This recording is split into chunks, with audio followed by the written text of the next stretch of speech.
Welcome to our channel. நாம் இந்த வீடியோவில் எதை பற்றி பார்க்க போகிறோம்னா, மத்திய அரசு சார்பில் வழங்கக்கூடிய இலவச சமையல் எரிவாயு இணைப்பை எப்படி பெறுவது அப்படிங்கிறத பற்றியும், அதுக்கு என்னென்ன ஆவணங்கள் தேவை, அதோட தகுதிகள் என்னென்ன அப்படிங்கிறத பற்றியும் இந்த வீடியோவில் பார்க்கலாம். அதுக்கு முன்னாடி நம்ம சேனலை சப்ஸ்கிரைப் பண்ணிடலனா மறக்காமல் சப்ஸ்கிரைப் பண்ணிடுங்க. வாங்க வீடியோக்குள்ளே போகலாம். இந்த திட்டமானது பிரதான் மந்திரி உஜ்வாலா யோஜனா என்ற பெயரில் செயல்பட்டு வருது. இந்த திட்டம் 2016 மே 1 அன்று பிரதமர் மோடி அவர்களால் இந்த திட்டம் தொடங்கி வைக்கப்பட்டது.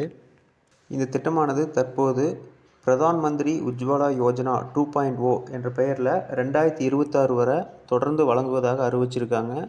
இந்த திட்டத்தில் தற்போது வர 10 கோடி குடும்பங்கள் பயன்பெற்றதாக கூறப்படுகிறது. இந்த திட்டத்தோட பயன்கள் என்னென்னு பார்த்தோம்னா, இந்த இணைப்பு பெறும் பயனாளிகளுக்கு ரூபாய் 1600 மத்திய அரசு நேரடியாக வழங்கிடுறாங்க. மேலும் கூடுதலாக இந்த திட்டத்தில் இணையும் பயனாளிகளுக்கு முதல் எல்பிஜி மற்றும் கேஸ் ஸ்டவ் இரண்டுமே இலவசமாக அந்தந்த எண்ணெய் நிறுவனங்கள் வழங்குகிறாங்க. இந்த திட்டத்தில் இணைவதற்கான தகுதிகள் மற்றும் தேவையான ஆவணங்கள் என்னென்ன அப்படிங்கிறத இப்போது வீடியோவில் பார்க்கலாம். இந்த திட்டத்தில் பட்டியலினத்தை சேர்ந்தவங்க, பழங்குடியினர், பிரதான் மந்திரி ஆவாஸ் யோஜனா திட்டத்தில் இருக்கிறவங்க, மிகவும் பிற்படுத்தப்பட்ட வகுப்பு சேர்ந்தவங்க, அதே மாதிரி மிகவும் ஊதியம் குறைவாக இருக்கவங்க, இப்படி எல்லாருமே அப்ளை பண்ணலாம். முக்கியமாக 18 வயது நிரம்பிய பெண்கள் பேரில் தான் இந்த அப்ளை பண்ண முடியும். அதே போல் அந்த வீட்டில் வேறு ஒரு எல்பிஜி கனெக்ஷன் எதுவும் இருக்கக்கூடாது. இதுதான் முக்கியமான தகுதிகள்.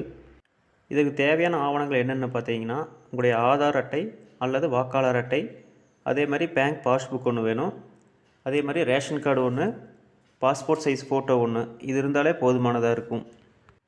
இந்த திட்டத்துக்கு எப்படி விண்ணப்பிக்கிறதுனா, நம்ம ஆன்லைன் மூலமாக விண்ணப்பிக்கலாம் அல்லது அருகிலுள்ள எண்ணெய் நிறுவனங்களுக்கு சென்று அங்கேயும் விண்ணப்பிக்கலாம். இதில் எது சிறந்ததுன்னா, அருகிலுள்ள எண்ணெய் நிறுவனங்களையே நம்ம ஆதார் டீட்டெயில்ஸ் மற்றும் தேவையான ஆவணங்களை சப்மிட் பண்ணி அங்கே விண்ணப்பிக்கிறது நம்மளுக்கு ஈஸியாக இருக்கும். எப்படி இருந்தாலும் வெரிஃபிகேஷனுக்காக அவங்க தான் நம்மளையே செக் பண்ணுவாங்க. அதுக்கு நம்ம நேரடியாக அங்கேயே போய் விண்ணப்பிச்சுக்கலாம். இந்த வீடியோ உங்களுக்கு மிகவும் பயனுள்ளதாக இருக்குன்னு நம்புகிறேன். இது போன்ற மேலும் பயனுள்ள தகவல்களுக்கு நமது சேனலை லைக் அண்ட் சப்ஸ்கிரைப் பண்ணிடுங்க. தேங்க்ஸ் ஃபார் வாட்சிங்.